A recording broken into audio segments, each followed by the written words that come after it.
Assalamualaikum warahmatullahi wabarakatuh. Kembali guys, para pembudidaya ikan khususnya, di edisi siang hari ini saya akan mengulas tentang sebuah permasalahan yang dianggap kawan-kawan kita dan yang pernah mereka lontarkan, yang pernah mereka tanyakan kepada kita. Seperti ini guys. Bang, kok abang pembudidaya ikan perginya setelah lulus kuliah? Kan SAG, kok pergi ke sana? Ya ampun. Jadi saya menjawab pada waktu itu, ketika Anda kuliah, ketika Anda sudah belajar, saya tekankan di sini, saya sarankan di blog pribadi saya Ansahroma. Nah, jadi guys, sebelum Anda menonton, saya sarankan apa salahnya subscribe sebelum menonton, like, komen, dan aktifkan loncengnya agar Anda mendapatkan konten-konten yang terbaru dari kita. Dan jangan lupa share kepada siapapun, karena kita disuruh watawasau bil haqq watawasau bis sabr.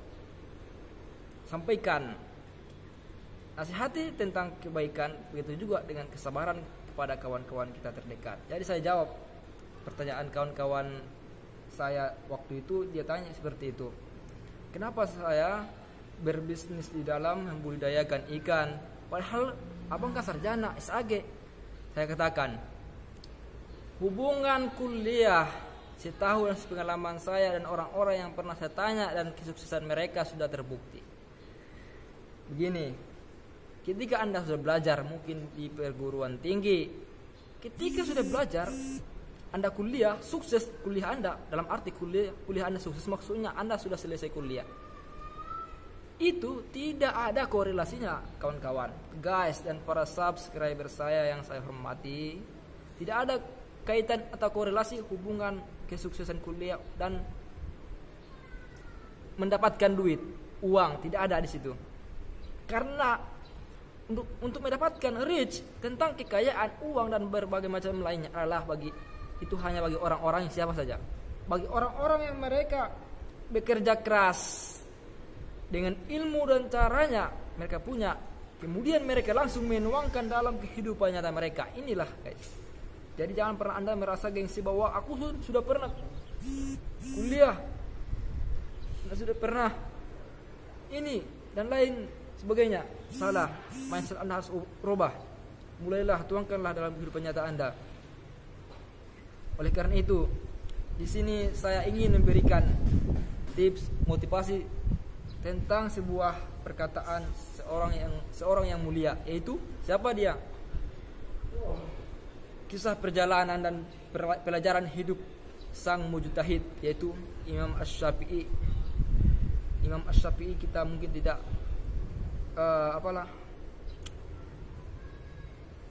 mungkin terlalu jauh tidak untuk mengetahui seorang sosok Syafi'i. Nah, apa kata beliau kepada kita? Bahwa bahasa Arabnya guys seperti ini. Kawan-kawan dengar baik-baik. Wala rabba nazilatin yadikul hal fata dzar'an wa indallah wa minhajal makhraj daqat falammastah kamat halaqatuha furijat wa kuntu adhunnuha la tufraj. Artinya, dengar baik-baik guys, kawan-kawan dimanapun Anda berada, khususnya kalian yang memulai usaha apapun itu. Imam Syafi'i mengatakan, berapa banyak musibah yang membuat seorang pemuda tertekan. Nah, Anda harus pahami konten bahasa Imam Syafi'i ini seperti apa. Berapa banyak musibah yang membuat seorang pemuda tertekan. Musibah di sini bukan berarti Anda harus dilempar pakai golok, bukan. Anda harus dilempar pakai pisau, bukan. Itu bukan musibah yang pada hakikinya. Kalau Anda memang betul-betul ingin meraih kesuksesanmu. Jadi apa itu musibah? Mungkin di sini adalah sesuatu pola pikirmu terhadap mentalmu. Nah, ketika kita berbicara tentang mental, itu mempengaruhi terhadap sebuah keyakinan Anda untuk melakukan suatu aktivitas Anda, yang mana aktivitas itu yang akan membawa Anda kepada kemudahan hidup atau yang dimaksud adalah kesuksesan.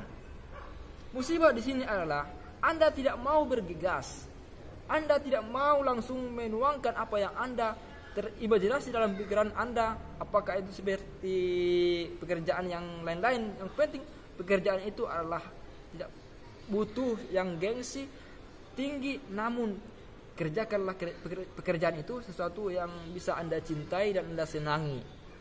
Nah, tapi Anda tidak melakukan itu. Itulah makanya Imam Syafi'i mengatakan, berapa banyak musibah yang membuat seorang pemuda, ya kamu yang di depan saya ini, guys, dengarkan ini motivasi. Kemudian dia melanjutkan, setelah tertekan pemuda tadi, padahal di sisi Allah ada jalan keluarnya. Anda paham ini? Ketika Anda sudah aksi dalam tempur usaha Anda, apapun itu usahanya, tidak perlu tinggi-tinggi, yang penting usaha itu Anda amati dengan ilmu dan perlu Anda kontrol tentang usaha Anda itu. Ketika Anda mendapat sebuah kesulitan di tengah usaha Anda, maka dia mengatakan di sini, padahal di sisi Allah ada jalan keluarnya di saat Anda sudah menuangkannya dalam kehidupan nyata Anda. Mungkin sebelum Anda menuangkannya, Anda kesulitan di tengah perjalanan. Wah, gimana nanti itu? Kayak seperti apa saya mengeluarkan modalnya supaya saya bisa menjadikan usaha itu jalan. Nah, belum berusaha, dia sudah mengatakan seperti itu. Ini namanya membatasi karunia Allah kepadamu, membatasi rezekimu datangnya dari Allah kepadamu. Itu salah. Di sisi Allah itu banyak jalan keluar. Nah, yang diperintahkan kepada kita apa? Berusaha, bukan berpikir tentang apa yang kita usahakan. Makanya konsep pikir di sini Allah katakan sering di ujung ayat dalam Al-Qur'an itu, fungsi akal itu adalah untuk memikirkan ciptaan-ciptaan Allah. Nah, itu fungsi akal, bukan proses-proses yang Anda lakukan dalam sebuah aktivitas Anda. Itu di awal dan di tengah dan di akhir pekerjaan Anda nanti, maka mengakibatkan keterputusasaan Anda sehingga Anda frustasi. Kalau sudah frustasi, apa yang kita peroleh? Kita berdapat 0%. Jadi guys, kemudian saya sampaikan kembali, setelah Syafi'i mengatakan seperti itu, padahal di sisi Allah ada jalan keluarnya. Dia melanjutkan, musibah membuat sempit dan saat rentetannya terjadi. Maksudnya adalah Anda yang membuat musibah itu sehingga sempit dan datang sendiri kepadamu. Kenapa? Karena Anda tadi sudah berpikirnya salah pada tidak tempatnya. Padahal ibarat kata, kita manusia bekerja diperintahkan dan itu wajib bekerja dalam hal dunia khususnya. Namun setelah itu musibah datang, diakibatkan tadi guys, pola pikirmu mensempitkan cara kinerjamu sehingga apapun yang Anda kerjakan selalu kecil di pandanganmu. Nah, jadi itulah musibah yang membuat sempit dan saat rentetannya terjadi. Maka ia pun melanjutkan, Imam Asy-Syafi'i, maka ia akan semakin lapang. Tadinya aku kira ia tidak akan dilapangkan. Maksudnya apa? Ini kembali kepada yang tadi sinonimnya negatif, sekarang positif. Bila guys, kawan-kawan, para subscriber saya dimanapun Anda berada, kalau Anda mendengarkan ini, saya yakin Anda harus termotivasi dan harus pada saat itu juga untuk menuangkannya dalam kehidupan nyata. Maksudnya tadi ia mengatakan, maka ia akan semakin lapang. Tadinya kira ia tidak akan dilapangkan. Ibarat kata, kalau langsung Anda mengerjakannya, usaha Anda itu apapun itu usaha Anda, dan tidak Anda terlalu banyak berpikir-pikir tentang apa yang Anda kerjakan. Yang namanya kerja, prosesnya harus diikuti, bukan berarti dipikir-pikir. Kalau Anda pikir-pikirkan, Anda yang akan gila sendiri dan tidak akan mendapatkan hasil apapun. 0% pun tidak akan dapat. Jadi ketika Anda sudah beraksi,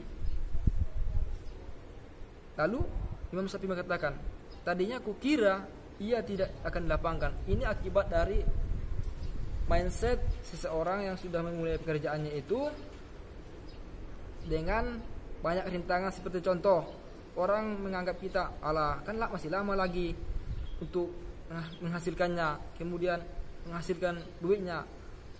Itu salah.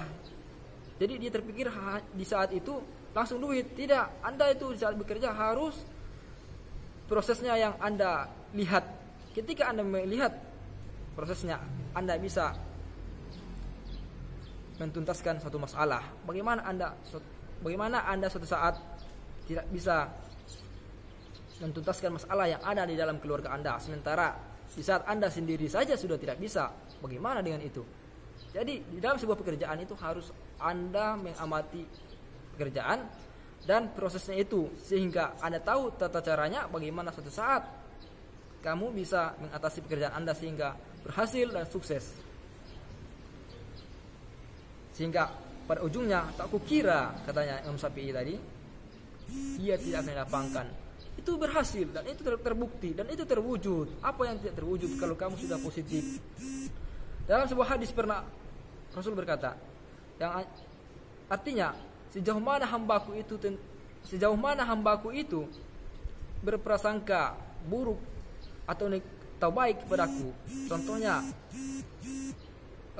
datang musibah, datang bencana, dicabut Allah motor darinya atau hal lain sebagai macam.